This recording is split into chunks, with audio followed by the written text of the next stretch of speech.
everybody knows it's the time of the year with weather's changing, football games and the snow and cold is a beautiful thing, and the Heisman Trophy ceremony isn't far away. Now, it's also the time of the year where the Heisman Trophy candidates separate themselves from one another. While all this Heisman talk is ramping up, it's only right to actually have a formal Heisman Trophy winner join the show. So with that being said, I would like to welcome the 1991 Heisman Trophy winner from the University of Michigan, my guy, Desmond Howard. Des, what's good, man? Oh, brother, all is well, my friend, all is well. Thanks for having me on your gig, man. I appreciate it. Looking forward to this, brother. Listen, I'm thankful that you was able to join me, man, because you already know I look up to you in so many ways and so many facets of life. So I appreciate this a lot, brother.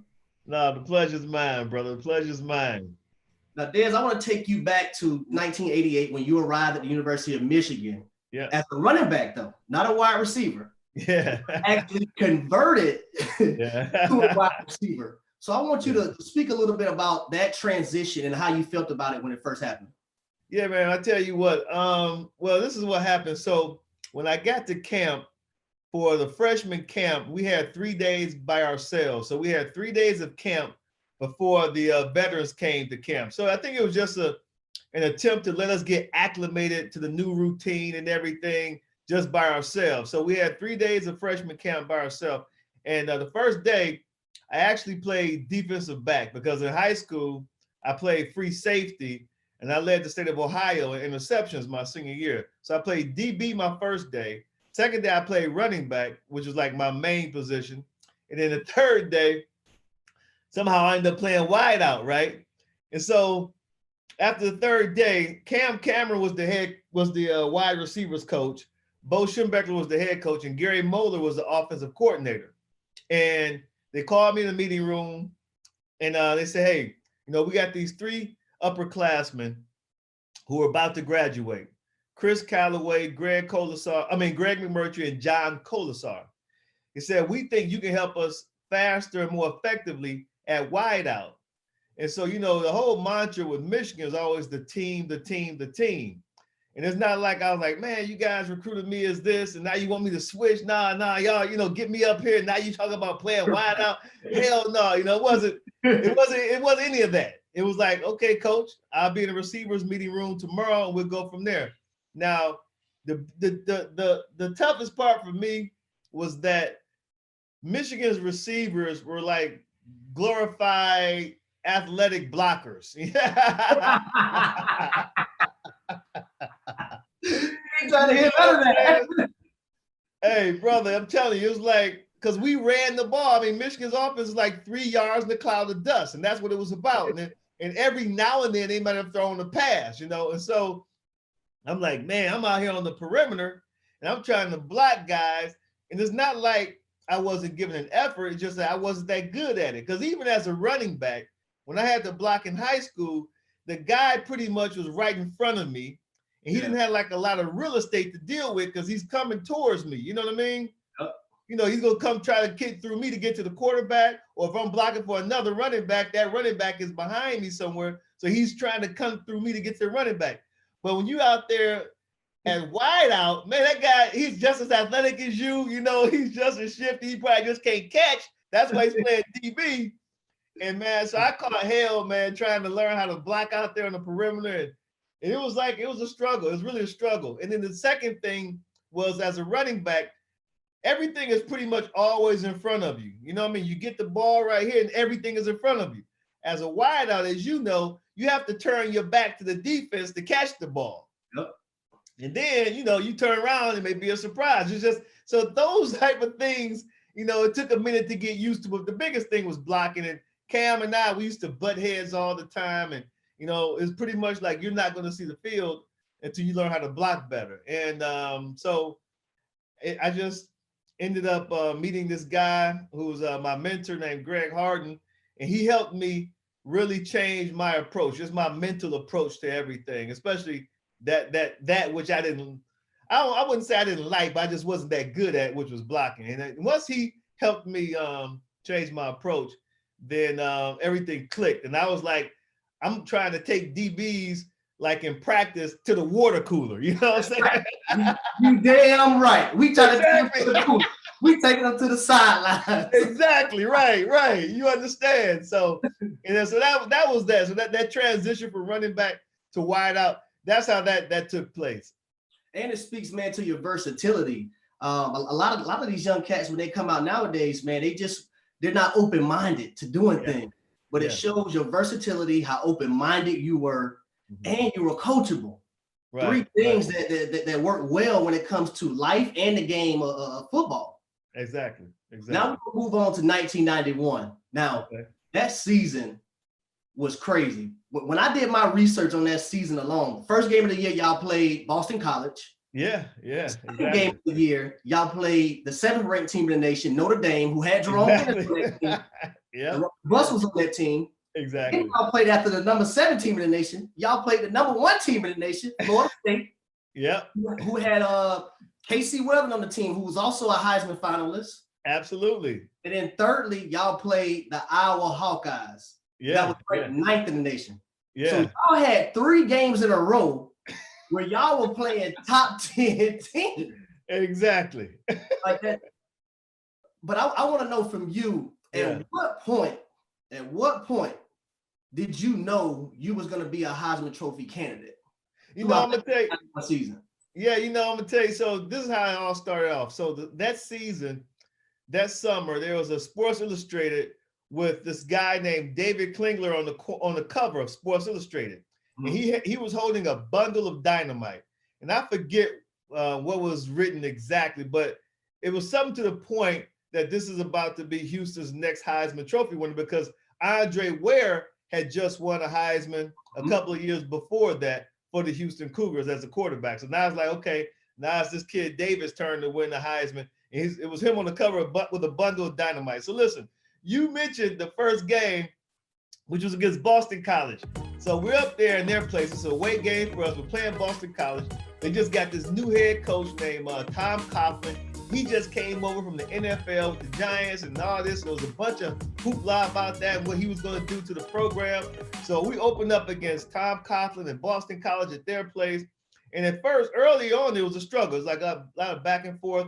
But then I opened up the second half kickoff with a touchdown. So I returned the second half kickoff with a touchdown, and then we kind of pulled away. So that game, I scored 4 touchdowns.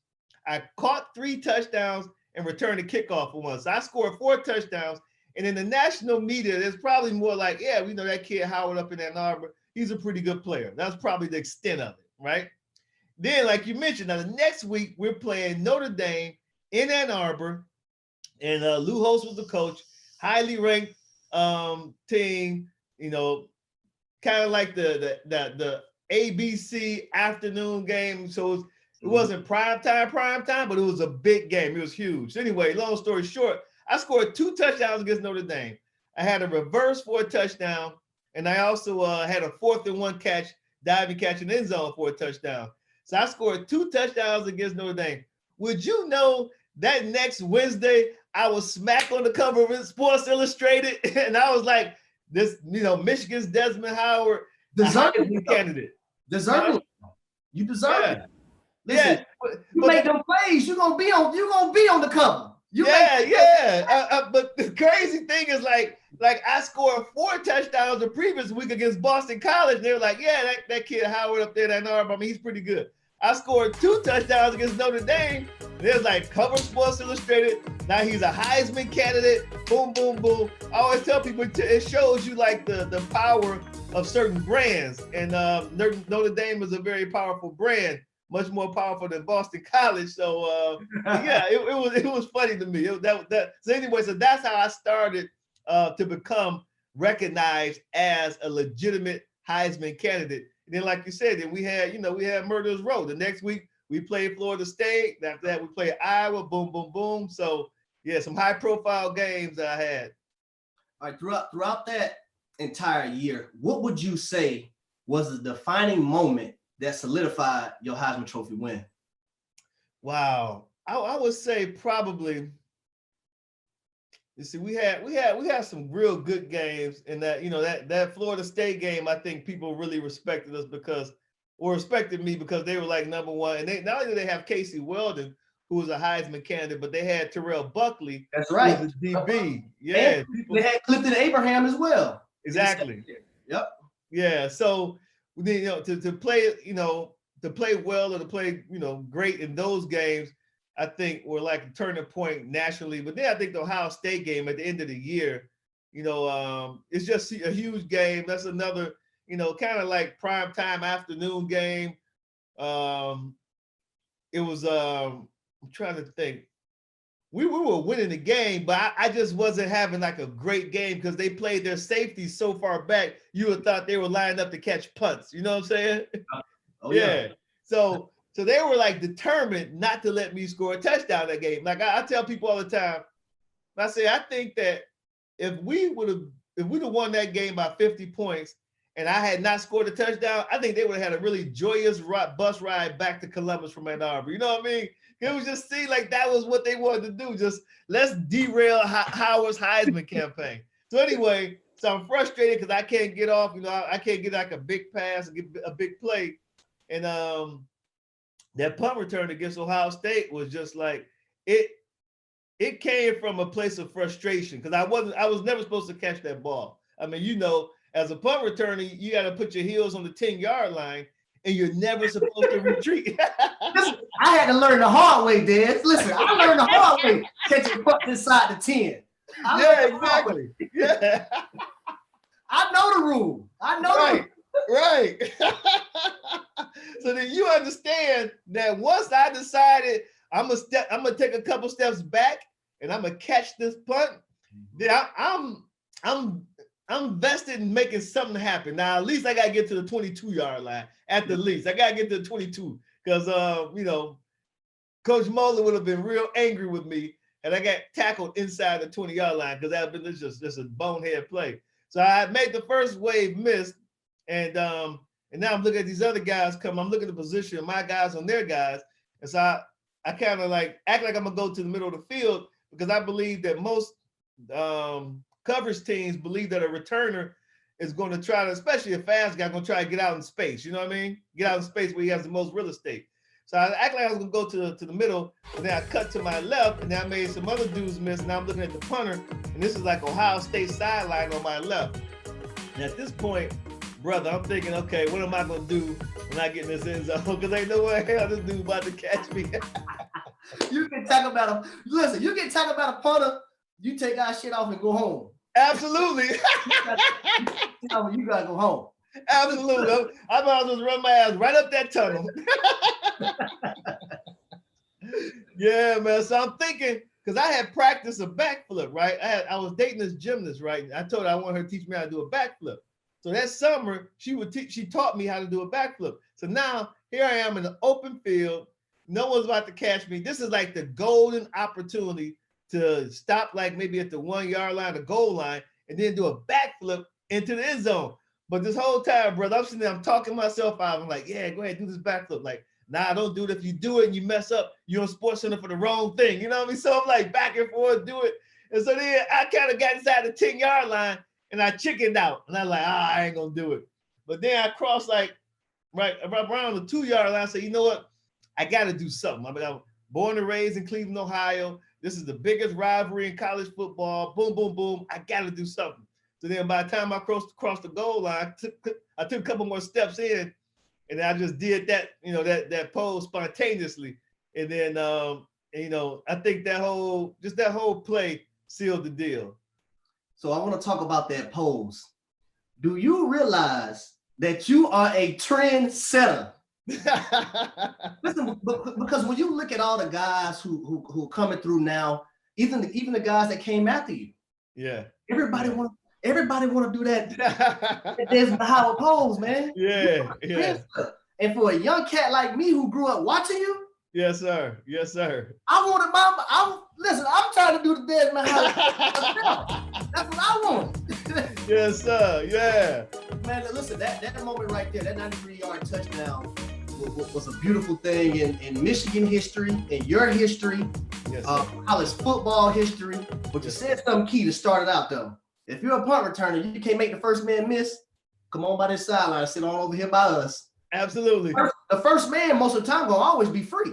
Exactly. So if you Exactly. make Yeah. that first man miss, it's not Yeah. for you. Yeah. And Yeah. punt returner, a lot of people don't understand. A punt returner, Yep. it's all instincts. Yeah. Because you got to focus on that ball. You can't look at the coverage coming down. So you have That's to feel, you got to feel bodies around you. Exactly. You got to feel bodies around you. Absolutely right. I want to go back because I think that play right there helped solidify your Heisman Trophy win. But I think another one did as well. You spoke about it earlier. You're going against Notre Dame. Yeah. And I believe y'all had the football on the 25-yard line, right? Yeah. Yeah. Exactly. 25-yard line. It's 4th and 1. 4th and 1. Y'all could easily kick a field goal. Because y'all was already up. Right. Y'all could easily kick the field goal. But the fact that your head coach and everybody on that team knew we had the best player in the country. Yeah. And we was gonna take that, y'all was gonna take y'all's chance. Right, right, exactly. Deal with you, they was gonna die with you. Yeah. Speak about how everything unfolded. Yeah. What was your mindset in the huddle on the sideline before y'all went on the field? When you lined up, because I seen you pointing. You was pointing at something. I want to know what you was pointing at the line of scrimmage. Yeah. You know what? I'm glad you brought that up because I like to tell people about how everything came to fruition. It's early in the season, as we've discussed. It's the second game. It's just the second game of the season. We have a new head coach. This is his second year now, but he just took over for a legend in Bo Schembechler. So Gary Moeller was the head coach. Don't forget, it's the second game of the season. At most times coaches, they still trying to figure out their squad, their players, what they got, what they can do, what they can't do. Like, to me, it took a lot of courage, a lot of confidence, and some big balls for him on national TV, replacing a living legend in Bo Schembechler, 4th and inches, and he's like, we're going to throw the ball. Because everybody on TV, the whole audience, everyone's in the stadium, everyone thought, okay, they're lining back up at, on offense, they're going to run it. We got Ricky Powers in the backfield. But brother, when he called that timeout, called us to the sideline, and I got an audio of it too, like the audio of him actually speaking to us on the sideline. And he's like, yeah, we're going to throw the ball. Elvis, we're going to go with the hitch. Desmond, look it in. If it's not there, then we're going to go to this run. It's going to be a check with me. Ricky, make sure you tuck, boom, boom, boom. So he's just doing that. But his mentality is we're throwing the ball. Like it's a check with me. But the check with me is a check out of the throw into a run. So we want to throw the ball. I mean, for him, that early in the season, with all of that on the line against Notre Dame on national TV, to show that type of confidence in us, to give us an opportunity to be great. You see what I'm saying? Like, he gave us an opportunity to be great. So I tell people all the time, I said, that's all I can ask for. That's all any of us can ask for. But when you get that opportunity, it's your job to be prepared to capitalize on it. And that's what we did as a unit. Elvis and I, you would know this better than anybody. So we had the hitch route on, but the check with me was if they rolled to a cover 2 or anything like bump, then he had to check to the run. So what Lou Holtz did, Notre Dame's head coach, is he had his DB play about 7 yards off of me, right? And if you watch the play, that means the hitch is on. I'm pointing at the guy. And Elvis, he snaps it, he looks at me, and he cocks it because he's about to throw the hitch. But I tell kids, I say, now see, we're on the same page because we knew the conversion was a fade. Had he just threw that ball based on his initial read, his pre-snap read, that's 6 going the other way. And we all sick in our stomach, you know what I mean? But because we were on the same page that early in the season, he looked, caught, then he reloaded, and then he threw the fade at that point because the corner had come up on the nose, the safety had rotated over the top. So it's almost like a double coverage. So made the corner miss, looked up, ball's in flight, look ahead again, run as fast as I can, then I look up to see it on its way down. But man, I'm telling you, that there was just so much involved in that play that made it so special for us. And I was like, man, this is my guy, because talking about Gary Moeller, the head coach, because he showed that type of confidence. No one would have blamed him, and he just, turned around and handed the ball off to Ricky Powers. You know what I'm saying? But he was like, nah, we're throwing the ball. He's like, Desmond, look it in, boom, boom, boom. And then the rest was history. It's it's called the catch up in Ann Arbor, you know. But yeah, you're right. That one's That's the what I one. call it. Like, I call it the catch too. yeah. You gotta understand, Des, as a young cat growing up, and you watching these things transpire. Yeah. Like you go out in the backyard, and I'm telling my brother, "Hey, just lob it enough, so I can dive and try to catch the football." You're trying to mimic these things. Exactly. Absolutely. These things. So that was a beautiful thing. Let's jump to the Heisman Trophy ceremony, right? Yep. To the Heisman Trophy ceremony. First of all, did you pick your suit out? Yeah, I did. I mean, you know, I was a college student, so I didn't have many options, but yeah, I did pick it out. Look, I asked you that because listen, we know you picked your high top out. We ain't talking about the high top. You know what I mean? We know you picked your high top out. Yeah. Now, was you able to be up there with your family as well? No, so that was the thing. So there were rumors that something transpired the previous Heisman ceremony. So I don't know exactly what took place, but yeah, my parents were in Cleveland, Ohio, and they showed them via satellite. So no, nobody's parents were there when we had that one in '91, but no, they were via satellite. But I want to know, what was your emotions when they said Desmond Howard is the 1991 Heisman Trophy winner? What were your emotions as a human being, man?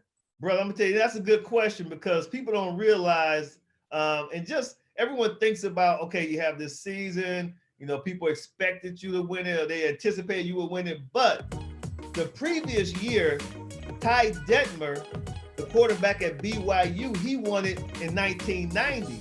And the reason I'm telling you about this is because people had assumed that Raghib Ismail, the Rocket from Notre Dame, was going to win it. As a matter of fact, some people still think he won it. You know what I mean? But Ty Detmer upset the Rocket. So I remember talking to my head coach, Gary Moeller, and he said, hey, hands down, you've had the best season of anybody this year. You're definitely the best player in college football. And I hope that they award it, to you appropriately. But last year, don't forget what happened to Rocket. And if that happens, just still show the class and everything that you have as a young man. But he's like, but obviously you should win this award. So that's kind of like in the back of my mind. So at that point, even while I'm up there in New York and I'm doing all this media and I'm meeting all the guys and we're having a good time, once you put that suit on and they walk you into the DAC, because that's where it was held at that time, the Downtown Athletic Club. Mm-hmm. Once you see like the lights and you see the portraits and you start to see like Bob Costas and all those legends that have won the Heisman before you. Exactly right. Then it takes on a whole different meaning, really. And I was like so nervous.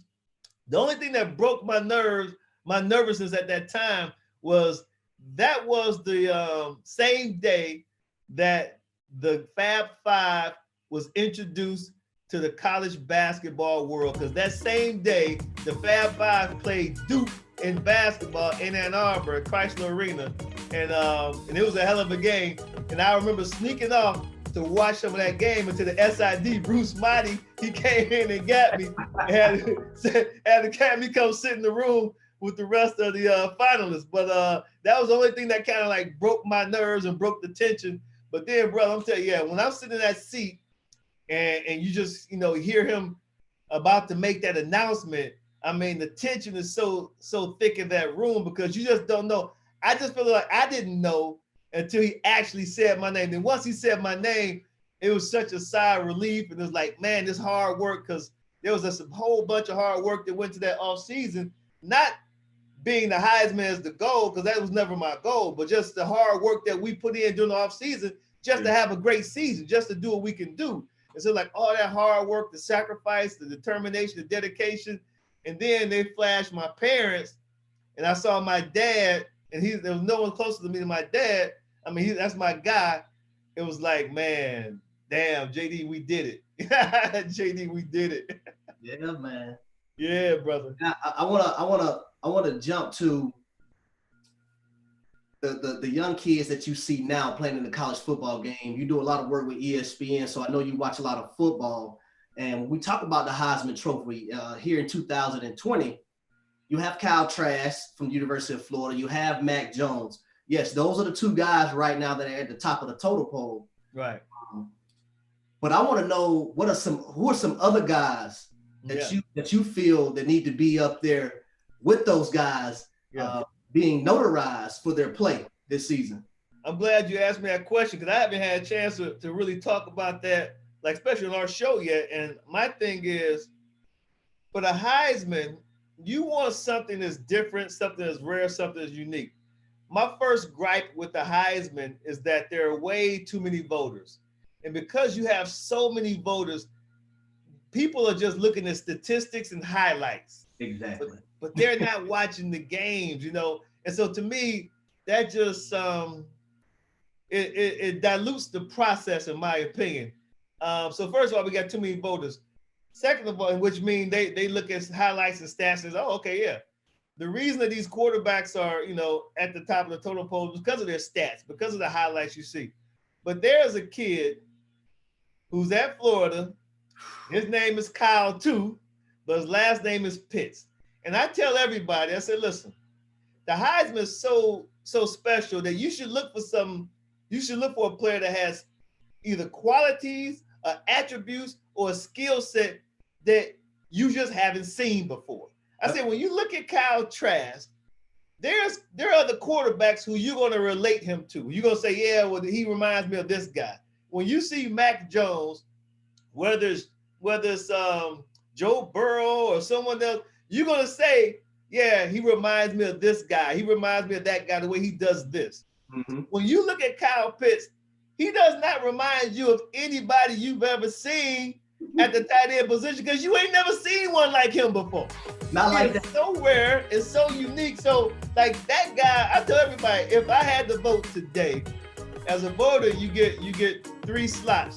So you can put 3 names, first, second, and third. He would definitely be in one of my 3 slots. And it's, you know, it pisses me off a little bit that people aren't talking about him the way they should be talking about him. Because, brother, listen, even if you're not watching him, say you're watching Georgia's defense. You want to see what type of, I'm breaking down Georgia's defense. I want to see, you know, what type of coverages they're throwing at him and all this stuff.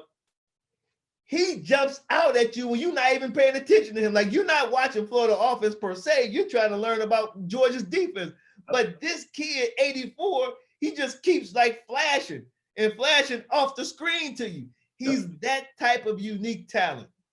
See, I agree with you 100% there. Another person I want to mention too, to play receivers like me and you both, Devontae Smith. Yeah. Devontae Smith has to be mentioned in the Heisman race. Absolutely. I understand his quarterback, and don't get me wrong, I think Mac Jones is a good quarterback. Is he a great quarterback? I'm not going to say great. I think he's a good quarterback. Right. Because you got some great damn players around you. Absolutely. That's a great call. You know, when they played Georgia, they were in a dogfight earlier, Alabama and Georgia. I mean, I don't know what the hell is going on. Well, I remember Alabama's safety was out because he had got thrown out the game, well, ejected out the previous game for targeting. So their safety was out. And I think that Georgia, they were able to take advantage of that offensively. So, you know, it was like a little back and forth early on. But when they were struggling, Devontae Smith showed that he was the alpha male out there on the field. If anybody watched that game, his body language, his approach, the way he was talking, like his whole demeanor was, give me the damn ball. I'll get us out of these tough situations. Every time they were in a tough situation, Mac Jones would look for him and he would come up with a big catch or a crucial catch or something that would get them going, especially earlier in their second half. And I said that day, they have 3 great receivers, right? They had, like you mentioned, Jalen Waddle, fantastic football player. Devontae, and then they got this young kid named John Mechie, the third from Canada. Yep. I said, all 3 of them can go. Like, all 3 of them can go. You got a problem. But Devontae Smith is the clear alpha out there on that field. And you're right. In his route running, though. Yeah. Excuse me. When he's coming downhill to catch footballs, because everybody can go up there and run a route, but most young cats don't know you better come back downhill because if you playing an elite defense, Right. That ball will get batted down. It's gonna get picked off. Exactly. Absolutely. So I like the Cal Pitts selection. Devontae Smith, we need more recognition. Yeah. Last thing I got for you. Talk to me. It's crazy how I watched you growing up, right? I watched you growing up, Des. Yeah. At one point, we was coached by the same person in the NFL, Terry Rabinski. Yep, exactly. And really gonna get you. We happened to work with each other last year at ESPN. Yep, yeah. And last but not least, the Super Bowl that you won and was Super Bowl MVP in. Yeah. I was a kid down in New Orleans in them stands at the highest levels with my father and some of my basketball teammates watching that football game. Are you serious? Crazy, man. That's bananas. Crazy. My man. And here we are doing this. Yeah, man. So I appreciate you coming on the show, man, the HD Connection, and chopping it up with me. Yes, sir. As always, I look up to you. You're doing great things off the field as well as you did on the field. Yeah. And keep being an example to the young cats out there, man. Appreciate it. I tell you what, man, listen, I'm doing something right. If I can inspire a young cat like yourself, man, because you're doing tremendous things. Fan of you on the field, fan of what you're doing off the field. Enjoyed working with you last year. Hopefully we can get together again. Anytime you need me, brother, just reach out. I'm here for you, my man. I appreciate that, brother.